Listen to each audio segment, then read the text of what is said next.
بسم اللہ الرحمن الرحیم اللہم صل وسلم وزد وبارک علی صاحب الدعوة النبویہ والصولة الحیدریہ والعصمة الفاطمیہ والحلم الحسنیہ والشجاعة الحسینیہ والعبادة السجادیہ والمآثر الباقریہ والآثار الجعفریہ والعلوم الکاظمیہ والحجج الرضویہ والجود التقویہ والنقاوة النقویہ والہیبة العسکریہ والغیبة الالہیہ صلوات. اعوذ باللہ من الشیطان الرجیم یا ایہا الذین آمنوا استجیبوا للہ وللرسول اذا دعاکم لما یحییکم صلوات. اللہم صل علی محمد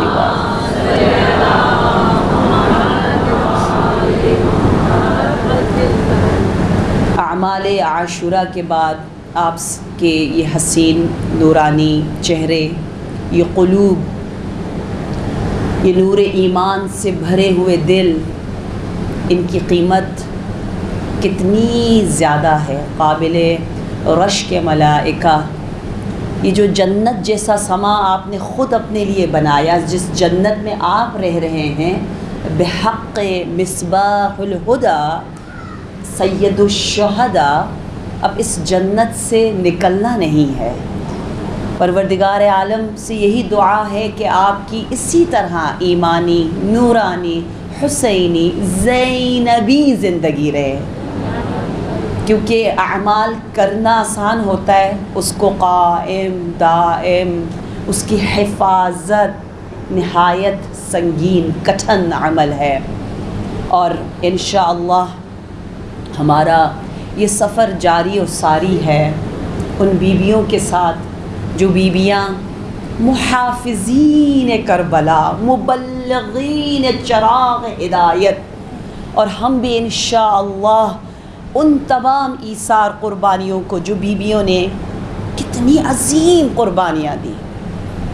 مصائب سنتے ہوئے اشک کے ساتھ ساتھ ایک احساس ذمہ داری کا بھی احساس ہوتا ہے نا، کہ جب ایسی عظیم ہستیاں، آج میں کچھ ہستیوں کے بارے میں آپ کے سامنے پیش کروں گی، آپ حیران ہو جائیں گے.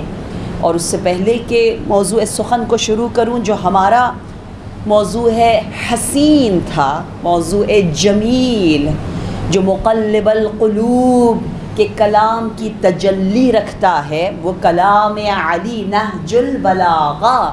آج حکمت نمبر 276 پر انشاءاللہ ہمارا فوکس ہے، جو کہ نہایت دلچسپ دعا ہے، اور اس دعا کی ہم سب کو شدید ضرورت ہے. اسلام میں آپ کو پتہ ہے کہ آئینے کے سامنے جانا، اپنے آپ کو آئینے میں دیکھنا، اگر دعا کے ساتھ ہو تو ثواب ہے. کون سی دعا پڑھنی چاہیے مجھ سے بہتر آپ جانتے ہیں. آئینہ کسے پسند نہیں؟ کون سا ایسا گھر ہے جس کے گھر میں مرر نہ ہو، شیشہ نہ ہو، آئینہ نہ ہو؟ آئینے میں اپنے آپ کو دیکھو، خوب وقت گزارو. جوانوں کو کہا گیا ہے، وہ زیادہ ٹائم گزارتے ہیں، گزارو، دیکھو، لیکن اس وقت کو وقت شکر میں تبدیل کر دو، وقت دعا میں تبدیل کرو. دعا کرو، اللہم حسن خلقی کما حسنت خلقی. بار الہ، جس طرح تو نے مجھے جسمانی طور پر صورت میں حسین بنایا، سیرت میں بھی حسین بنا دے، باطن کو بھی حسین بنا دے. اور صورت میں اتنا حسین ہوں کہ بار بار دیکھنے کا دل تو چاہتا ہے نا. کوئی بھی ایسا نہیں ہے جو اپنے آپ کو نہ دیکھتا ہو. سیلفیز بناتے ہوئے دیکھے تو صحیح کتنے بنا رہے ہوتے ہیں، اللہ اکبر، خاص طور پہ گرلز، کیا ریکارڈ توڑ بار بار، جب بس نہیں چلتا. کیوں؟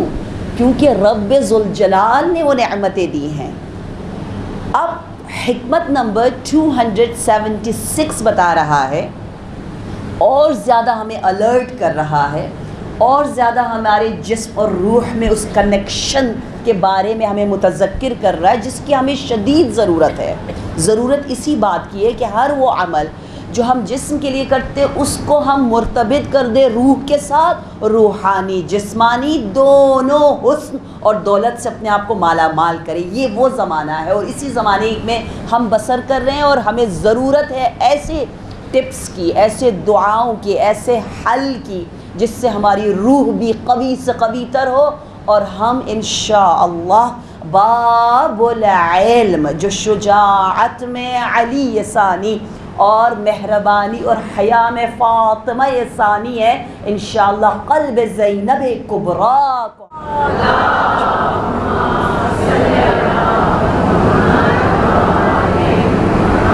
حکمت نمبر 276 انشاءاللہ آپ لوگ زیارت کریں گے. ہم سب کا یہ وعدہ ہے کہ اگلے ماہ محرم الحرام تک ان گناہگار آنکھوں کو زائر بنانا ہے تمام کلمات نورانی امیر المؤمنین کا. اٹس اے پٹی، حیف ہے، فارسی میں کہتے ہیں حیف ہے، زشت ہے، اٹ ڈزنٹ سوٹ اس کہ ہم اتنا علی علی علی علی علی علی بلندی کی باتیں کریں، نعرے پہ نعرے لگائیں، اور ایک زندگی گزر جائے، ہر چیز کو دیکھ لیں، ہر چیز کو کھا لیں، سب کچھ چکھ رہے ہیں، پہن رہے، خوب انجوائے کریں ہر نعمت سے، لیکن نعمت باب العلم سے اپنے آپ کو محروم رکھے. تو انشاءاللہ نیکسٹ ایئر ہمارا نام ان لوگوں میں نہیں ہوگا جو صرف حسرت کھاتے ہیں، صرف وش کرتے ہیں، صرف تمنا کرتے ہیں، صرف کہتے ہیں کاش میں بھی نہج البلاغہ پورا ایک مرتبہ پڑھ چکی ہوتی، کاش میرا نام ان میں ہوتا جنہوں نے پورے قرآن کا ترجمہ ایک دفعہ مکمل کر دیا ہے.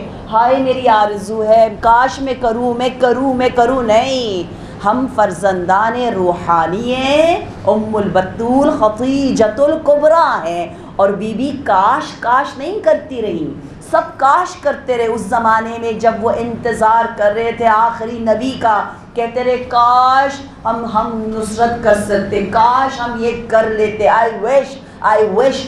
صرف آرزوئیں تمنائیں تھی. بی بی نے تمام رکاوٹوں کو، تمام خرافات کو، تمام جو چیزیں جو بت بیچ میں ہرڈل سے موانع تھے، جو بھی رسمیں تھی، رسم کیا تھی کہ بڑے عمر کا شخص چھوٹے عمر کے شخص سے شادی نہیں کر سکتا. مرد و زن میں ہم کف ہونا یہ ہے کہ دونوں کی عمر تقریباً قریب ہو، دونوں کا سٹیٹس ایک جیسا ہو. لیکن تمام وہ معیار جو اس زمانہ کا جاہلیت اولا دے رہا تھا وہ بیوی کو سپورٹ نہیں کر رہا تھا، لیکن آپ نے ان تمام رسموں کو توڑا، اور توڑ کر اس طرح سے لبیک یا رسول اللہ کا اللہم صلی علی محمد و آل محمد. احسنت، بارک اللہ. حکمت نمبر 276 میں مولا یہ دعا فرما رہے ہیں اللہم انی اعوذ بکا من ان تحسن فی لامعۃ العیون صغیرتی. بار الہ میں پناہ مانگتا ہوں اس سچویشن سے، اس حالت سے جس میں لوگوں کی آنکھوں کو سرور دینے کے لیے اپنے ظاہر کو حسین سے حسین تر کروں، لیکن وہ باطن جو تیرے سامنے ظاہر ہے اس کی طہارت، اس کے تزکیے پر میری توجہ ہرگز نہ ہو. کتنی شرماور بات ہے کہ ہم ظاہر کو خوب سجائیں، پوری ہمت باندھ کر ہر چیز کا خیال کریں کہ لوگ کیا کہیں گے، لوگوں کے لیے پوری توانائی لگائیں، وقت، پیسہ، انرجی، سب کچھ. لیکن جب باری آتی ہے اس نیت کی، اس باطن کی، اس نفوس کی طہارت تزکیہ تطہیر کے لیے جتنا وقت جتنا ایفرٹ ہمیں کرنا چاہیے، جو رب کے سامنے عیان ہے وہاں آ کر ہم سست ہو جائیں، غافل ہو جائیں۔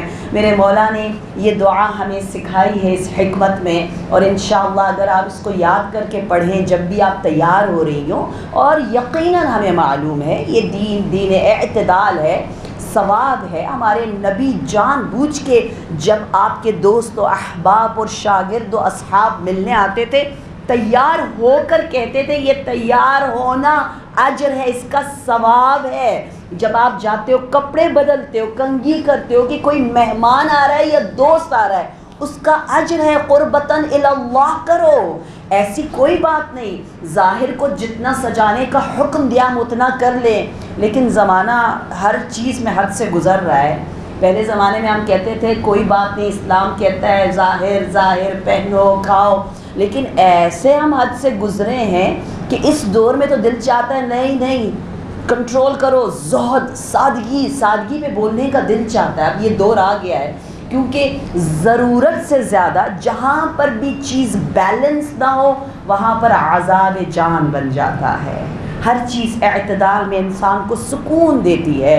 بے سکونی کا ایک سب سے بڑا راز جو ہے وہ بے خلوصی ہے، کیونکہ خالص نہیں ہم لوگ۔ جتنی نیت خالص ہوگی، جتنا باطن جتنا حسین منور اس پر توجہ زیادہ ہوگی، زندگی میں اتنا ہی سکون آئے گا۔ بحق محمد و آل محمد، اللہم صلی علی محمد۔ واقعاً یہ مردہ ضمیروں کو بیدار کر دیتا ہے کہ کتنا وقت میں نے آئینے کے سامنے گزارا، اس کا مجھے حساب کتاب دینا ہے۔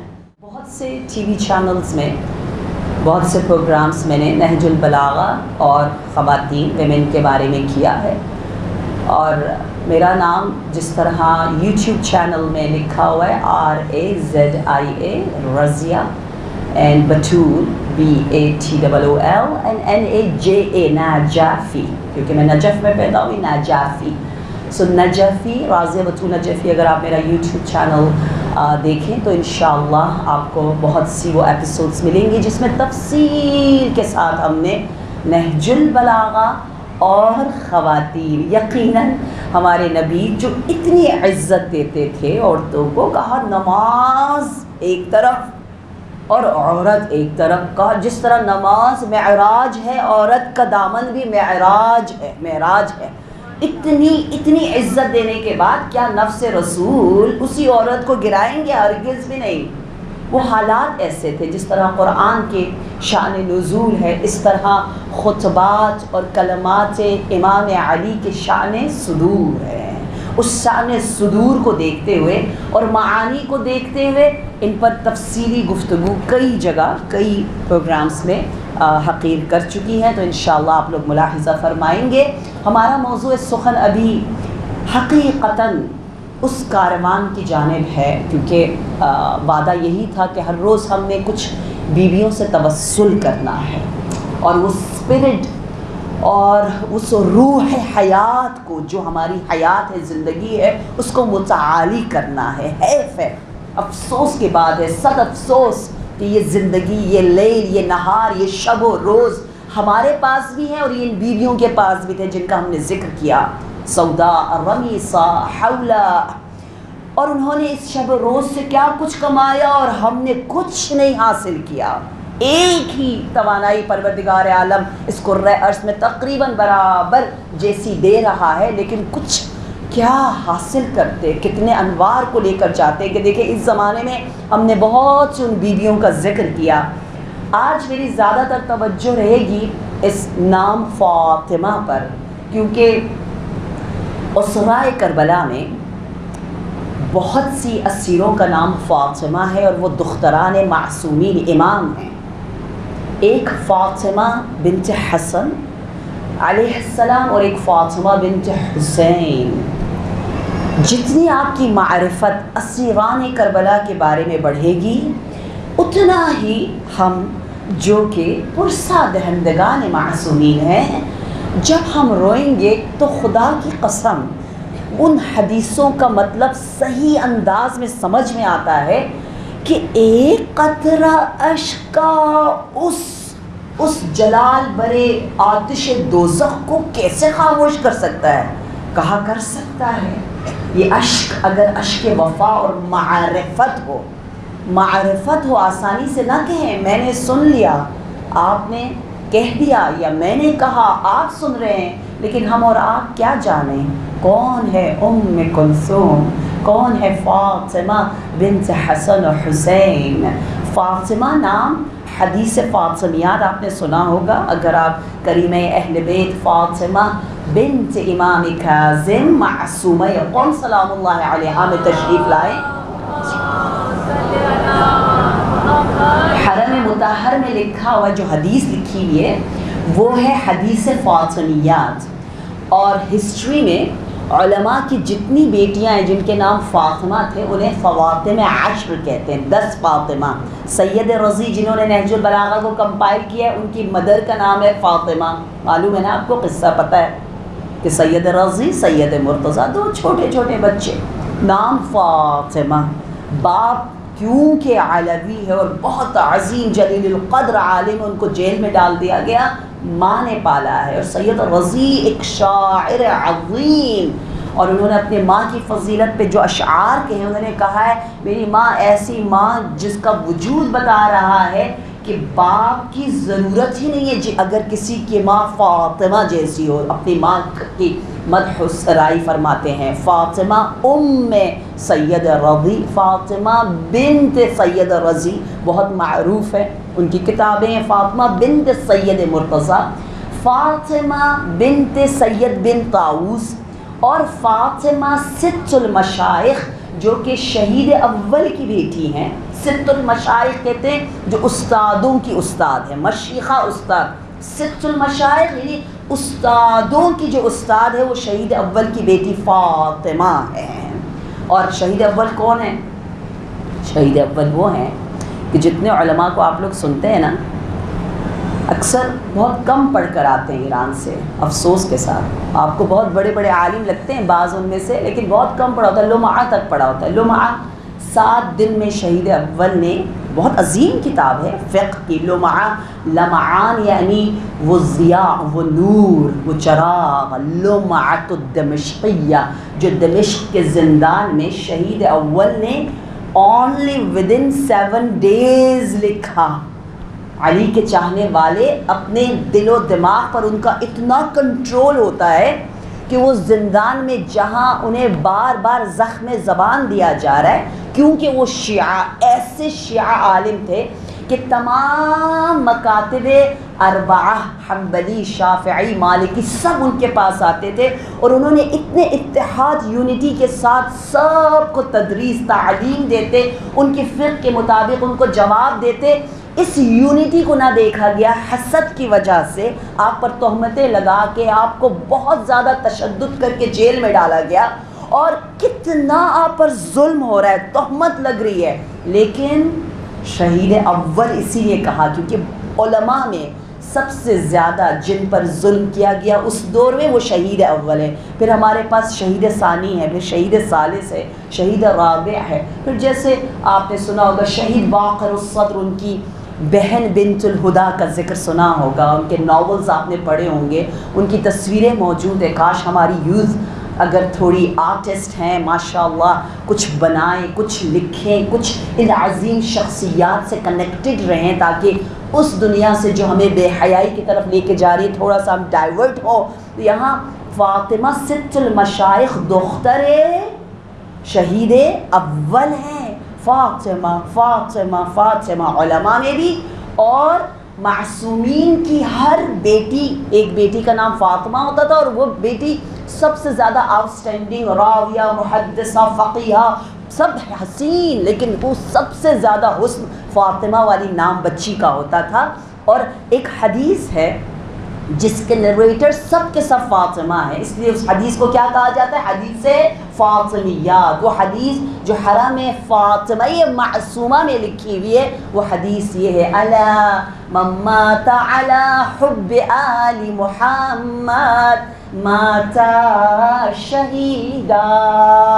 خبردار سن لو، زندگی کا نام محبت محمد و آل محمد ہے۔ جو اس محبت، عشق اور اس کے اظہار اور اس کی تلاش میں زندگی گزارے گا، اس کی موت شہادت میں بدل کہ وہ شجرہ طیبہ کی شہرگ، وہ عصمت کی تنومند درخت، واحد ہستی جن کے دادا، جن کے باپ، جن کے چچا، جن کے بیٹے اور جن کے شوہر 5 کے 5 معصوم امام ہیں، معصوم امام ہیں۔ دختر امام حسن ہے، امام حسین چچا ہو گئے، یقیناً آگے دادا ہو گئے، اور پھر کیا ہوا؟ شوہر کون ملا؟ سید الساجدین، بیٹا امام باقر۔ اور عجیب بات یہ ہے کہ یہ خاندان عصمت زمین کربلا میں موجود ہے، باپ، بیٹا اور فاطمہ بنت حسن اسیروں میں ہیں۔ اللہ اکبر! کون ہے وہ فاطمہ؟ میرے پاس الفاظ نہیں آپ کی عظمت، آپ کی بلندی کے بارے میں کچھ بولوں۔ آئیں دستک دیتے ہیں در سید سجاد پر، زین العبا پر، کہ آپ فرماتے ہیں کہ ایک مرتبہ میری زوجہ فاطمہ بنت حسن ایک دیوار کے پاس تشریف فرما تھی، اور وہ دیوار بوسیدہ سی اور گرنے لگی، تو آپ نے فوراً اس دیوار سے کہا: اے دیوار، تجھے بحق محمد و آل محمد اجازت نہیں ہے گرنے کی، حکم دے دیا، تسخیر کر دیا۔ اور امام دیکھتے رہیں کہ وہ دیوار بین العرش والفرش اسی طرح معلق، اسی طرح آویزان رہی، اور مادر امام باقر اس جگہ سے ہٹ گئی، اور پدر امام باقر نے خوشی سے 100 دینار راہ خدا میں صدقہ دیا۔ یہ تسخیر قلوب ہے، وہ کن فیکن کے نقش قدم، یا ہم کہیں گے عبودیت میں جو جوہریت ہے، جو ربوبیت ہے، اس کا اثر ہے کہ آپ نے اس انداز سے تسخیر کیا۔ اور پھر امام جعفر صادق علیہ السلام کا فرمان ہے، آپ فرماتے ہیں: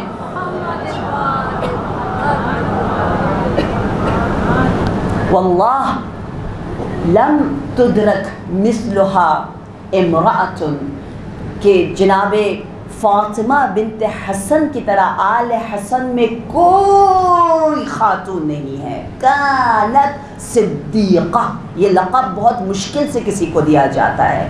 امام ششم چھٹے نور فرما رہے ہیں کہ فاطمہ بنت حسن کو صدیقہ کا ٹائٹل دیا، جو کہ معصومین ہی کو ملتا ہے، صدیقہ کا ٹائٹل، اور کہا وہ صدیقہ ہے، اور آل حسن میں ان کی کوئی ثانی نہیں ہے، وہ فاطمہ بنت حسن۔ اللہ اکبر! اور آپ کے علوم، آپ کے خطبات، فاطمہ بنت حسین کے بارے میں کیا بتاؤں؟ کہتے ہیں فاطمہ بنت حسین، آپ کی عظمت کے بارے میں جب آپ کی شادی ہو رہی تھی حسن مصنع کے ساتھ، اس وقت امام حسین علیہ السلام نے فضائل دختر اپنی بیٹی کو بیان کیا اور کہا کہ میری بیٹی فاطمہ جس کو تم لے کر جا رہے ہو، یہ حسن مصنع، یہ فاطمہ کبریٰ، فاطمہ بنت الحسین، ان کی مثال اس طرح ہے: اما فی الدین تقوم اللیل کلہا وتصوم النہار، اما فی الجمال فہی کالحوراء الانسیہ۔ اگر دین میں دیکھنا ہے تو فاطمہ دن کو روزہ رکھ کے طاقت لے رہی ہیں، اور رات کو قیام کر کے۔ ہماری راتیں کیسے گزرتی ہیں؟ ہماری راتوں کی جان کیا ہے، کام کیا ہے، اصل وقت کیسے ہم گزارتے ہیں؟ جب ہم فریش ہو، جب طاقت ہو، جب تھک ہار جائیں، جا کر نماز پڑھ لینا یا قرآن پڑھ لینا، اور راتوں کو زیادہ باتیں کر کے سونا۔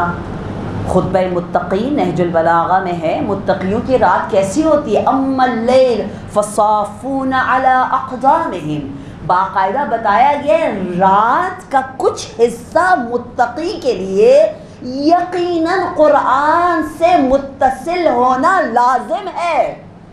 سورہ مدثر، سورہ مزمل کے چاہنے والوں کے لیے دن کو مدثری، رات کو مزملی بننا ہے. یہ دن ہی مفسرہ قرآن کے دن ہے.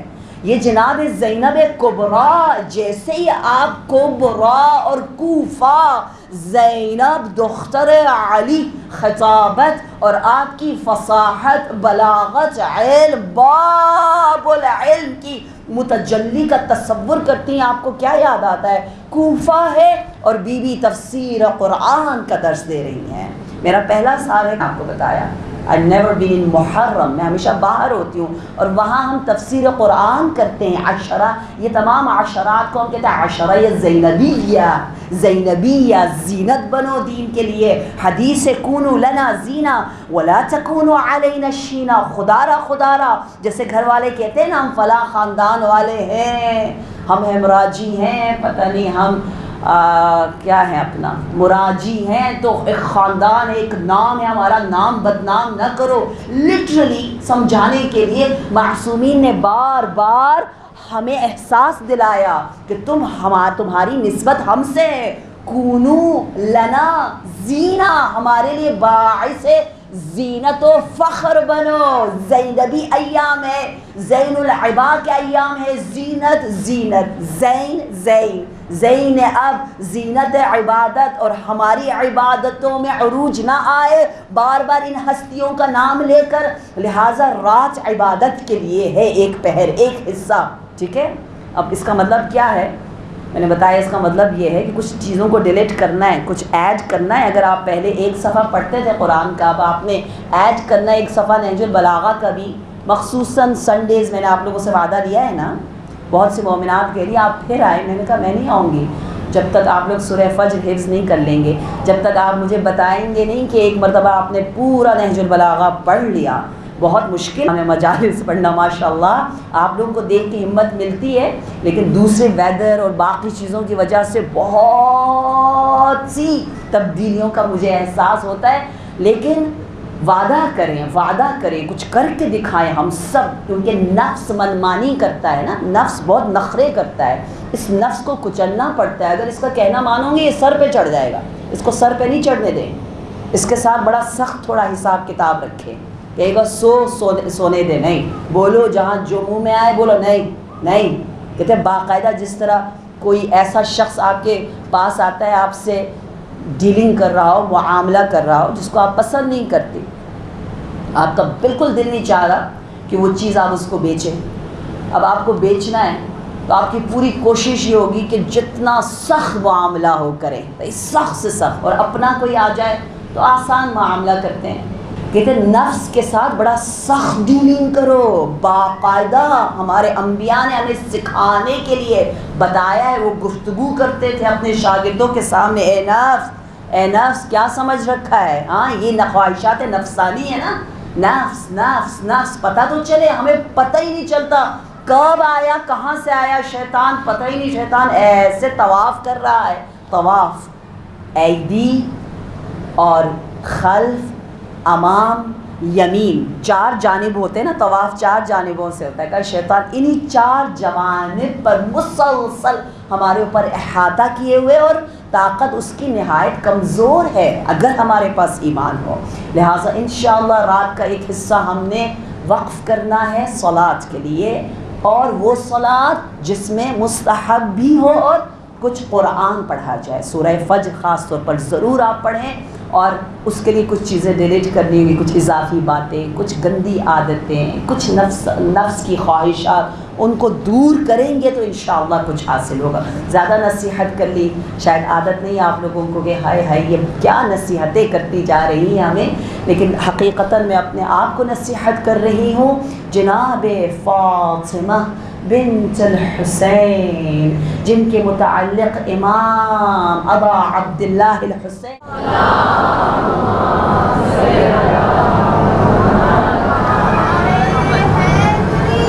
یا علی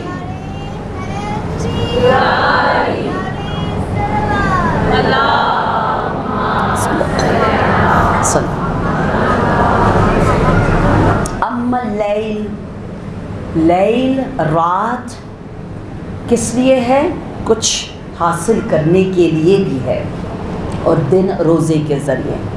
پھر فرمایا اما فی الجمال، میری بیٹی جمال میں دنیا میں کوئی اس کا مثال نہیں، اس لیے امام نے مثال دی حوروں کی، اور پھر کہا انہا اشبہ الناس بام فاطمہ الزہرا، فاطمہ کبریٰ سب سے زیادہ شبیہ ہیں فاطمہ الزہرا سلام اللہ علیہا سے، اور اسی لیے آپ چھوڑ کر نہیں آئے، زیادہ معتبر یہ ہے، کیونکہ اگر مدینہ چھوڑ کر آتے تو بہت خوف تھا ان دشمنوں سے جو اتنے بے غیرت تھے، اور بہت سے ایسے اصحاب جو اپنے گھر والوں کو چھوڑ کر جاتے تھے معصومین کی مدد کے لیے، پیچھے گھر والوں کا بہت بے احترامی بے حرمتی کی جاتی تھی۔ لہٰذا اہل کوفہ کے بارے میں یہ جو کہا جاتا ہے نا، اہل کوفہ شاید زیادہ سب کے سب شیعہ تھے، علی کے چاہنے والے تھے، یہ غلط فہمیاں ہیں، اس پر بہت کام ہوا ہے، مجھے نہیں پتہ ہمیں بتایا جاتا ہے کہ نہیں۔ کوفہ ایسا شہر تھا جہاں پر اموی بہت زیادہ تھے، خوارج بہت زیادہ تھے، شیعیان امیر المؤمنین کی تعداد بہت قلیل تھی، جنہوں نے خط لکھا تھا وہ شیعیان امیر المؤمنین نہیں تھے، ہرگز نہیں تھے، کوئی یہ نہ سوچے، اور بالکل ہمارے پاس بہت ٹھوس دلائل ہیں کہ یہ جو ظلم ہوا ہے، یہ جو بے وفائی ہوئی ہے، یہ بے وفائی امویوں اور خوارج سے ہوئی ہے، جنہوں نے مولا امیر المومنین کو اتنا دکھ دیا، اتنا تنہا رکھا۔ لہٰذا کوئی یہ نہ کہے کہ کوفہ والے اہل غدر، اہل مکر، اہل فریب یا علی شیعہ، نہیں، شاید کوئی ایسا سوچتا ہو کہ ارے خود شیعوں نے ہی اتنا برا کام کر دیا، وہ خود ہی رو رہے ہیں، وہ شیعیان ابو سفیان تھے، وہ شیعیان حیدر کرار علی ابن ابی طالب نہیں تھے، اس لیے اس شہر کوفہ کی جانب جہاں بلایا گیا تھا، مولا فاطمہ بنت حسین کو ساتھ لے کر آئے تھے۔ فَإِنَّهَا أَشْبَهُ النَّاسِ بِأُمِّ فاطمہ، اشبہ الناس، اللہ اکبر۔ اب آپ اسیروں کا نام لیں گی تو آپ دیکھیں آپ کی عبادت کے بارے میں لکھا جاتا ہے، آپ کے پاس ایک رسی تھی جس پر آپ نے گرہ باندھے ہیں تسبیح کی شکل میں، اور جو عبادت انداز آپ کا ہے جس پر گواہی خود امام نے دی، آپ کے پدر بزرگوار نے دی، لیکن فاطمہ بنت حسین فرماتی ہیں کہ میری یہ عبادت جس کی مدح و ثنا امام فرما رہے ہیں، میری عبادت جناب زینب کبریٰ کے سامنے قلیل ہے۔ اللہ اکبر، ایک سے ایک نور، ایک سے ایک ستارے، ایک سے ایک جگمگاتے ہوئے وہ حسین چراغ ہے کہ اگر ایک کا ذکر کم ہو رہا ہے، جیسے آپ دیکھیں جیسے ہی آپ نام سنتے ہو حضرت امام حسین کا تو خود بخود حضرت عباس کے فضائل مان پڑ جاتے ہیں، وگرنہ فضائل حضرت عباس کم نہیں ہے۔ اسی طرح لوگ پوچھتے ہیں جناب ام کلثوم کا ذکر کم کیوں ہوتا ہے، تاریخ نے کم کیوں لکھا ہے، تو اس کی ایک وجہ یہ ہے کہ ام کلثوم یعنی زینب صغریٰ، یعنی باب زینب، جس طرح عباس باب الحسین تھے، اور احترام اتنا تھا، کہتے ہیں جہاں بی بی زینب کبریٰ نے قدم رکھا ہو وہاں اس وقت تک جناب ام کلثوم قدم نہیں رکھتی تھی کہ بی بی گزر جائیں، کبھی ان سے پہلے آپ نے ایک قدم نہیں رکھا، کہیں آپ نے سخن نہیں بولا، ہمیشہ احترام۔ جب مدینہ تشریف لے گئے، خانہ منزل جناب ام البنین میں جب مجلس عزا برگزار ہوئی تو جناب زینب کبریٰ سلام اللہ علیہا نے مجلس پڑھی، مرثیہ پڑھا، اور آپ بے ہوش ہوئی تو جناب ام کلثوم نے اس کو ادامہ دیا، ادب، احترام، اس لیے آپ اپنے آپ کو پیچھے رکھتی تھی اور ان کا ذکر کم ہوتا تھا، جبکہ بہت سے مواقع پر آپ بہت آگے تھی۔ جناب عبداللہ بن جعفر طیار شوہر ہیں جناب زینب کبریٰ کے، تو عون بن جعفر طیار شوہر ہیں جناب ام کلثوم کے، دونوں بھائی ہیں، یہ دونوں بہنیں ہیں، اور عجیب نام میں بھی تشابہ ہے کہ زینب اگر زینب مرکب ہو تو میننگ سب کو پتہ ہے باپ کی زینت، لیکن اگر اس کا روٹ ورڈ زنبا ہو، مجرد ہو، مرکب نہ ہو، زنبا یعنی وہ انسان جو صحت سے مالا مال ہو، یعنی صحت روحانی، ظرفیت علم و نور سے مملوء بھرا ہوا ہو. اور کلثوم کا بھی معنی لغت میں یہی بتایا ہے، وہ چہرہ جو نور سے بھرا ہو، صحت والا ہو، علم والا ہو. باب العلم کی دختر ہے نا کلثوم، کلثوم. لہٰذا آپ نے بہت سے خطبات دیے ہیں، لیکن اس کا ذکر ہمیشہ بی بی کے خطبات کے بعد آیا ہے. جب آپ شہر سیبور پہنچی تھی تو آپ نے پوچھا وہاں لوگوں سے، کچھ ایسے شہر والے تھے جہاں اسیروں کا گزر ہوتا تھا اور کہتے تھے ہم بالکل اجازت نہیں دیں گے یہ سر یہاں سے گزرے، توہین ہے. پروٹیسٹ کرتے تھے، احتجاج کرتے تھے اہل بیت کے حق میں، اور بہت سے لوگوں نے جانیں دی. میں نے آپ کو درۃ الصدف کا بتایا، 17 سال کی بچی شہید ہوئی 70 اور خواتین کے ساتھ، صرف اس لیے کہ اس توہین سے ہٹائے، وہ جو خوشی منا رہے تھے اس کو ہٹا دیں. اسی طرح ایک شہر جہاں سے آپ گزری اور انہوں نے ساتھ دیا اہل بیت کا، تو بی بی ام کلثوم نے دعا کی، پروردگارا اس شہر والوں کو گوارا پانی نصیب فرما، ان پر کوئی ظالم حکمران کا تسلط نہ ہو. وہ شہر والے کہتے ہیں لگتا ایسا تھا کہ دعائے دختر علی سے اس شہر پر اتنی برکتیں نازل ہوئی، کیونکہ کچھ ہی لوگ تھے جو بی بی کا احترام اور اسرا کی عزت میں کچھ اقدامات کرتے تھے. لہٰذا ام کلثوم سلام اللہ علیہا کے بارے میں کم ملتا ہے. ایک وجہ اس عزت اور احترام زینب کبریٰ کی وجہ سے، دوسری وجہ یہ ہے کہ تاریخ ہمیشہ لکھی گئی ہے ظالموں کے ہاتھوں، اور ہمیشہ سے یہ اعلان رہا، یہ قول امام محمد باقر علیہ السلام ہے. آپ نے فرمایا کہ دشمنوں کا یہ ہدف تھا، مقصد تھا کہ دفنن دفنا، یہ نعرہ لگاتے تھے کوفہ میں بھی شام میں بھی، دفنن دفنا، دفنن دفنا. دفنن دفنا یعنی اذان کو دفن کر دو، ختم کر دو، اقامہ کو دفن کر دو، ختم کر دو، نماز کو آہستہ آہستہ ختم کر دو، تعطیل کر دو. یہ اصل ہدف تھا نا، مقصد تو یہی تھا کہ اسرا کو لاؤ صرف تفریح اور خوشی اور سرور کے لیے. اس لیے یزید کے دربار میں 400 وزراء، جلادین، رقاصاؤں کا انتظام ہوا تھا کہ بس ابھی ہم نے ان کو مار دیا اور خوشی منا دی، یہ صفحہ ہستی سے نعوذ باللہ مٹ گئے اور ہم نے سب کچھ کرنا ہے. دفنن دفنا، دفنن دفنا. ان ملاعین کی یہ سوچ.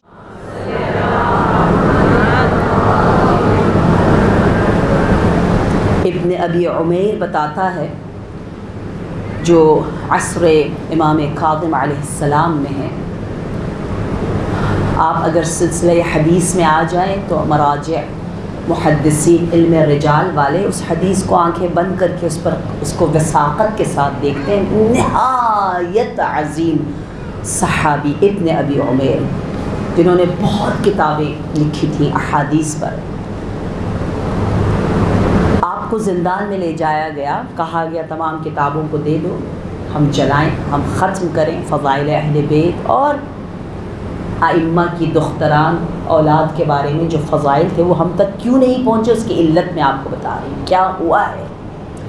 ابن ابی عمیر کی بہن نے ان تمام کتابوں کو ایک تابوت کی شکل میں اس طرح سے محفوظ کیا اور باقاعدہ پریٹینڈ یہ کیا کہ ایک جنازہ اٹھ رہا ہے، جنازے کی شکل میں اسے اٹھایا، نخلستان میں جا کے دفن کیا. دفن کرنے کے بعد اس کے اوپر سبزی اگائی تاکہ دشمنوں سے محفوظ رہے. بہت زحمتیں، بہت تشدد اخت ابن ابی عمیر نے اٹھائی ہیں تاکہ وہ احادیث، وہ تفسیر کلام معصومین جو قرآن کی بھی کرتے تھے وہ ہم تک پہنچ سکے. ان میں سے کچھ بہت مشکل سے کئی سالوں بعد جب اس کو ہٹایا گیا سالم تھی اور وہ ہم تک پہنچی ہے. کتنی جانفشانیاں، کتنی ایثار، کتنی قربانیاں، اور خود ابن ابی عمیر کا وہ عالم کر دیا تھا ضربت شلاق تازیانوں سے. اللہ اکبر، تاکہ یہ احادیث ہم تک نہ پہنچے. کہتے ہیں مغل کے زمانے میں نیشاپور میں، بغداد میں، ریش شہر میں یوں کیا گیا تھا کہ جو حمام گرم کرنے کے لیے، پانی گرم کرنے کے لیے لکڑیاں جلائی جاتی تھی. باقاعدہ اعلان کر دیا گیا کہ شیعوں کے جتنے کتاب خانے ہیں، مکتبہ ہیں، لائبریریز ہیں، ان کتابوں سے پانی گرم کیا جائے شہر کے حماموں کا، اتنی کتابیں جلائی گئی ہیں۔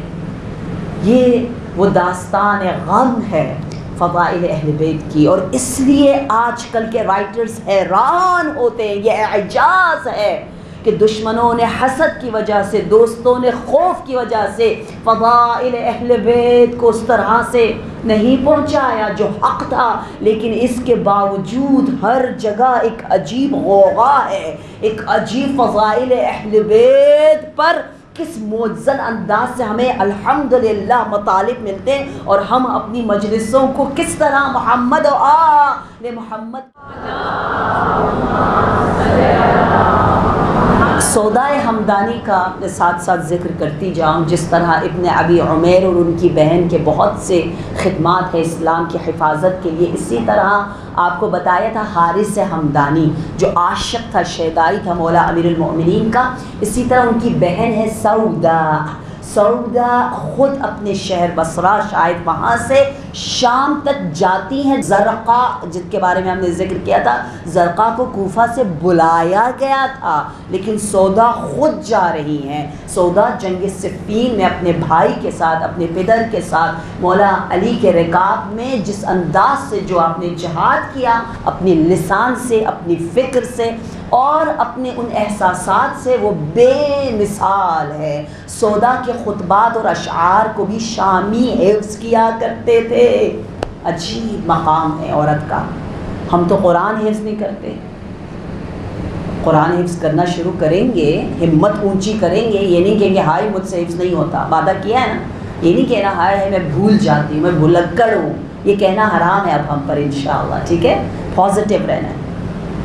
قرآن حفظ کریں گے تو نہج بلاغہ کی طرف آئیں گے، نہج بلاغہ کریں گے تو تھوڑا صحیفہ سجادیہ کے کچھ موتیوں کو چنیں گے، حفظ کریں گے، پھر جا کر ہم خطبات ام الائمہ کو حفظ کریں گے، پھر جا کے ہم خطبات زینب کبریٰ کو حفظ کریں گے، پھر نوبت آئے گی بیویوں کے خطبوں کو بھی تھوڑا سا حفظ کر لیں کہ کیا سودا نے کہا، مولا علی کے فضائل میں کیا اشعار پڑھیں۔ علماء حفظ کرتے تھے، بہت سے ائمہ خواب میں آ کے کہتے تھے کہ ان خطبات کو یاد کرو، کیونکہ ان درباریوں کے اس ناپاک ماحول میں ان بیویوں نے ان پاک کلمات کے ذریعے اس طرح سے نصرت معصومین کی ہے کہ سودا جیسی ہستیوں نے دعا لی ہے مولا امیر المؤمنین کی اپنے لسانی جہاد سے۔ بسر بن ارطاد کا نام آپ نے سنا ہوگا، نہایت صفات نمائندہ ہے سودا کے شہر میں، اور وہ ظلم بے پناہ ظلم کر رہا ہے۔ سودا شکایت لے کر شام تک آئی ہے، درود ہو اس غیرت پر، اور پوری قوم کی طرف سے خود آ رہی ہے، اور آ کر کہتی ہے کہ ہٹانا ہے تو ہٹاؤ ورنہ ہم خود کچھ کریں گے، ہم خود کوئی قدم لیں گے۔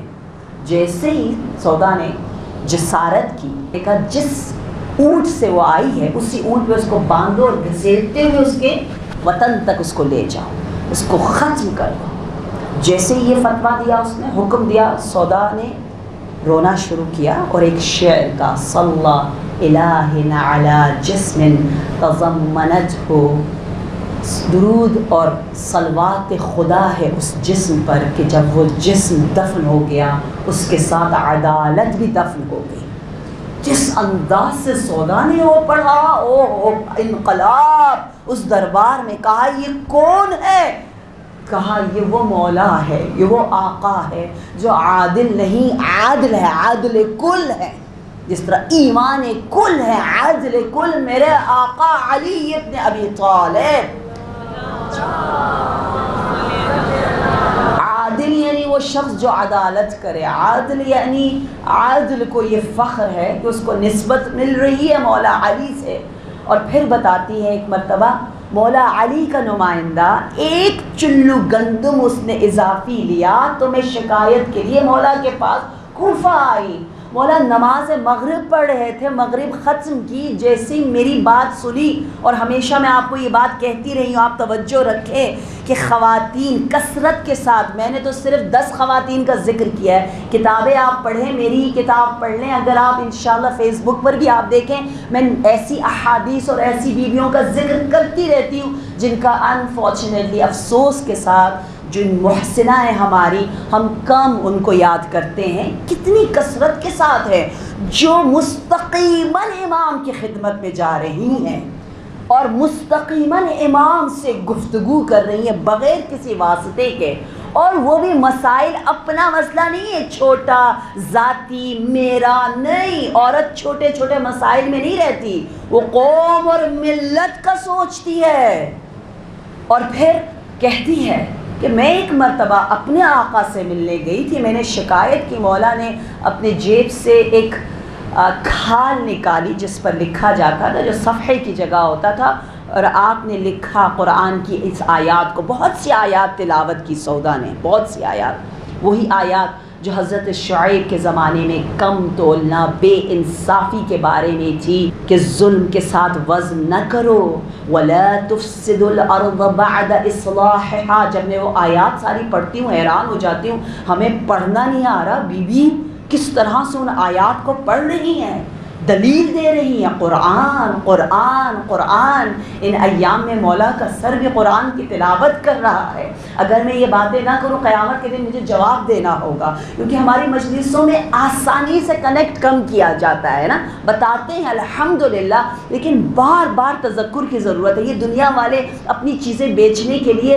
کون سی جگہ انہوں نے نہیں چھوڑی، ہر جگہ ایڈورٹائز کرتے ہیں اور ہمیں ایک منٹ بھولنے نہیں دیتے، بار بار بمبارڈ کرتے، خریدو خریدو، دیکھو دیکھو دیکھو دیکھو دیکھو دیکھو، تکرار تکرار تکرار، ریپیٹ ریپیٹ ریپیٹ، مختلف انداز سے، ارے دین کا ذکر بار بار اس نفس کو بھی رام کرنے کے لیے تکرار کی ضرورت ہے، تو یہاں بی بی وہ تمام آیات پر بیان کر رہی ہیں، تلاوت کر رہی ہیں، اور پھر کہتی ہیں کہ مولا نے کہا اے سودا یہ ہمدانی، اس سے پہلے کہ تم اپنے گھر پہنچو میرا نمائندہ واپس کوفہ پہنچ چکا ہوگا، فوراً عزل کر دیا، ہٹا دیا اس چھوٹے سے ظلم کی وجہ سے، ظلم ظلم ہے، چھوٹا ہو یا بڑا ہو، اور ابھی میں تیرے پاس اتنے بڑے بڑے مظالم کی داستان لے کر آیا ہوں اور تو مجھے اس طرح سے ڈراتا ہے، دھمکاتا ہے۔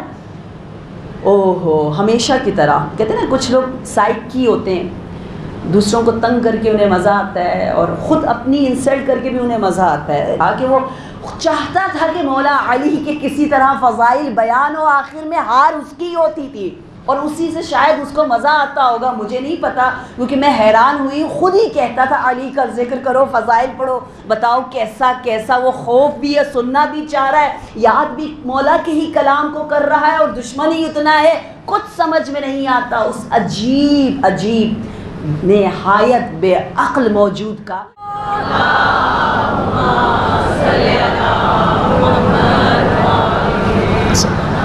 احسنت بار الہ، ہمارے اشاروں میں بھی حکمت ہے، یہاں یا علی، یہاں یا حسین، کیا مزہ آتا ہے، ادھر ادھر ہر طرف شیاطین سے دور، ہر جگہ معصومین کا نام ذکر، یہاں ہم اپنے عصر کے امام کو یاد کرتے ہیں، کیا ہر حرکت، ہر موومنٹ، ہر ذکر میں بہت زیادہ وزڈم ہے نا۔ سودا جب اس محفل درباریں کو علوی نور سے معطر کرتی ہے اور اس طرح سے یقیناً اس ذکر کے ذریعے، ذکر علی کے ذریعے تسخیر بھی کر رہی ہے، روب آتا ہے نا، وہ جلال آتا ہے، وہ دشمن بھی ڈر جاتا ہے، دشمن نے کہا ٹھیک ہے بتاؤ تجھے کیا چاہیے، اور حکم دیا جو مال میرے نمائندہ بسر بن ارقاط نے سودا سے لیا ہے وہ اس کو واپس دے دے جو غارت کیا ہے، کہا استغفر اللہ، یہ قبیح ہے میرے لیے، انا کمثل القوم، میں اپنی قوم کی ایک شخص ہوں، پورا ہمارا جو شہر ہے، ہمارا جو وطن ہے، تمام مسائل حل ہونے چاہیے، نہیں میں اپنا مسئلہ حل کرنے نہیں آئی۔ جیسے یہ سنا ایک تاریخی جملے نے پھر کہا کہ لقد لمضکم ابن ابی طالب الجرأۃ علی السلطان، یہ جو سلطان وقت کے مقابلے میں جو جسارت کرنے کی طاقت تمہیں ملی ہے، یہ تمہیں ارث میں ملی ہے علی ابن ابی طالب سے۔ علی نے تمہیں سکھایا ہے کہ زمانے وقت کے حاکم سے کیسے بات کرو۔ اور سودا فاتحانہ عزت کے ساتھ، تاج ولایت کے ساتھ واپس اپنے وطن آتی ہے، اور بسر کو ہٹایا گیا۔ آپ تاریخ پڑھیں، آپ حیران ہو جائیں گی، بسر کو ہٹایا گیا اس سودا کے قیام کی وجہ سے۔ یہ وہ صحابیہ مولا امیر المومنین ہے، یہ وہ مکتب زینب کبریٰ کی تربیت یافتہ بیویاں ہیں جو علم کے زیور، شجاعت، ہمت، یقین، بصیرت، آگاہی کے ساتھ زندگی بسر کرتی۔ امام سجاد دیکھ رہے کیا دیکھتے ہیں؟ آپ بھی گریہ کر کر کے آپ رئیس البکائین ہیں۔ آپ نے دیکھا کہ میری پھوپھی اماں مسلسل لاش حسین کا طواف کرتی، میرے بابا کی لاش گرد گرد مرثیہ پڑھتے ہوئے طواف کرتی ہیں اور کہتی ہیں بھیا حسین ایک نگین کے برابر بھی جگہ نہیں جہاں پھوپھی بوسہ دے سکے، اس لیے میری پھوپھی نے مدینہ کی جانب رخ کیا اور کہا یا جدہ یا رسول اللہ صلی علیکم علیک السماء ھذا حسین مرمل بالدماء، اے پروردگار عالم یا رسول اللہ دیکھیے یہ آپ کا حسین ہے جو خون میں لہو لہا ہے۔ اتنے پتھر میرے آقا کے بدن پر برسائے گئے، اتنے زخم تھے۔ ہم نے امام علی کے زخموں کے بارے میں سنا ہے کہ 1000 سے زیادہ زخم فرزند حسین پر نہیں، فرزند علی پر نہیں، بلکہ خود مولا علی کے بدن پر ہے۔ اور مولا علی کے فرزند کے بارے میں لکھا ہے 2000 کے قریب زخمی بدن حسین ابن علی کا ہے، جہاں یوں بتایا گیا ایک ہی جگہ پر تلوار کا زخم بھی ہے، نیزے کا زخم بھی ہے، اور وہیں پر برچھی کا زخم بھی ہے۔ ہاں زادارو، امام باقر علیہ السلام سے یہ روایت ہے کہ میرے دادا کو ہر کوئی مارتا تھا، جس کے ہاتھ میں جو چیز آ جائے امام حسین کی طرف مار رہا۔ کتنا سخت وقت ہے زینب کبریٰ کے لیے، سارے وہ منظر بیوی کے سامنے آیا ہے۔ کہتے جس کے ہاتھ میں کچھ نہ ہوتا وہ پتھر مارتا، وہ لاٹھی مارتا، وہ لکڑی مارتا۔ میرے جد اس طرح سے ظالموں کے درمیان تھے، اور جب جناب زینب نے اس لاش اطہر کو دیکھا تو کہا انت اخی، کیا آپ میرے بھائی ہے؟ اس عالم میں میری بیوی نے دیکھا جب امام حسین سانس لے رہے ہیں اور مسلسل زخموں سے چور چور ہے، کیا کہا امام نے کہا اے میری بہن ارجعی الی الفسطاط، اے میری بہن جاؤ واپس خیموں کی طرف جاؤ، مجھے نہ دیکھو۔ کیوں؟ کیونکہ ابھی شمر میرے پاس آئے گا، میری داڑھی کو پکڑے گا، میرے امامے کو سر سے اتارے گا، تو برداشت نہ کر سکے گی۔ ہاں زادارو، اب زینب کبریٰ نے جانا ہے کربلا سے۔ آپ کیا فرما رہی ہیں؟ آپ کہہ رہی ہیں میرے بھائی حسین، زینب جانا نہیں چاہتی، زینب کا دل تو کربلا میں ہی ہے، زینب کا وطن کربلا ہے، لیکن مجھے لے جایا جا رہا ہے۔ میری ماں نے کہا تھا میرے بیٹے کا بوسہ لینا۔ عزادارو، جناب زینب نے امام حسین کے کٹے ہوئے گلوں پر اپنے لبوں کو رکھا اور کہا اے ماں گواہ رہنا، زینب نے وصیت پر عمل کر لیا، آئیے بدن کو چھوڑ چھوڑ کر کربلا چلے. آج گریا، ایسا گریا، ایسا پرسا. آج زینب کبریٰ کو پرسا دینے کا دن ہے. وہ بی بی جو ایک طرف بچوں کو سنبھال رہی ہے، ایک طرف امام سجاد کو، ایک طرف بیویوں کو، ان ماؤں کو جو تڑپ رہی ہے. دوسری ہستی کون تھی جو کسی اور لاش کے پاس نہیں بلکہ لاش حسین پر بیٹھ کر رہی ہے؟ دوسری بیوی کا نام رباب ہے. آئیے آنکھیں بند کر کے تصور کریں کہ جناب رباب کے ہاتھوں میں رسیاں بندھی ہوئی ہے، لاش حسین پر ہے، اور کہہ رہی ہے میرے آقا حسین، میرے ہاتھ بندھے ہوئے ہیں، اگر پر سایہ کر دیتی، کاش میرے سر پر چادر ہوتی تو میں آپ کو دفن کر کفن دے دیتی. اے حسین، میری گود میں ایک علی اصغر، ایک سکینہ. علی اصغر تجھ پہ قربان کر دیا، سکینہ تیرے بغیر شام میں قربان ہوگی. آزادارو جناب رباب اسی لیے جب تک زندہ رہی کبھی ٹھنڈا پانی نہ پیتی، اور وعدہ کیا کہ اے میرے آقا، اے میرے سرتاج حسین، میں وعدہ کرتی ہوں کبھی سائے میں نہ بیٹھوں گی. یہ بیویاں بین کرتے کرتے کربلا سے کوفہ کی جانب جا رہی ہے. خدا ہمیں اسیروں کی مظلومیت کو سمجھنے کی توفیق دے. اللہ لعنت اللہ علی القوم الظالمین.